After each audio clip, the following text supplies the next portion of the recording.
Kerajaan negeri melalui Rumah Sarawak di Kuala Lumpur, RSKL dan Sarawak Volunteers SV sentiasa bersedia membantu anak-anak Sarawak di Semenanjung, Sabah dan Labuan yang berdepan masalah akibat Perintah Kawalan Pergerakan PKP. Penaung SV yang juga Menteri Kanan Kerja Raya, Dato' Sri Fadilah Yusof berkata, bagi tujuan itu, Kerajaan Negeri dan ahli-ahli Parlimen Gabungan Parti Sarawak telah mewujudkan Pusat Operasi Bantuan di RSKL sejak awal pelaksanaan PKP bagi membantu warga Sarawak yang memerlukan. Menerusi kenyataan media yang dimuat naik di laman Facebooknya, Dato' Sri Fadilah memberitahu Sarawak telah menyalurkan bantuan kepada lebih 26,000 anak Sarawak termasuk pelajar yang berada di luar Sarawak sejak pelaksanaan PKP tahun lepas.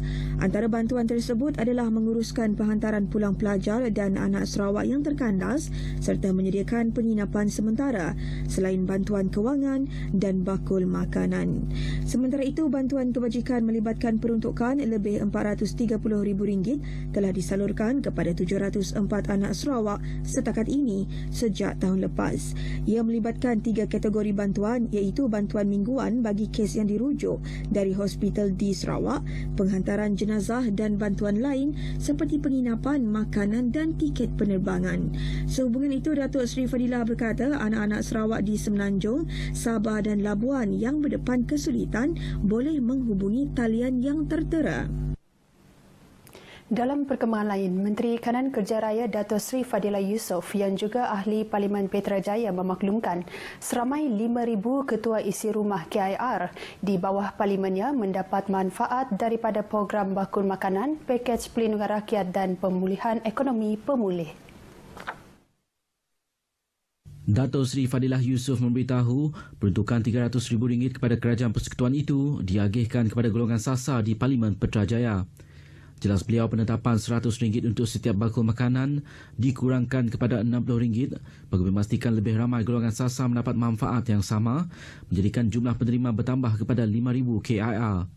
Tambahnya, golongan sasar yang dibantu adalah keluarga yang dikuarantin akibat pandemik COVID-19, kumpulan miskin tegar yang berdaftar di bawah e-Kasih, kumpulan B40 serta individu yang kehilangan pekerjaan dan memerlukan bantuan khusus selain daripada makanan asas.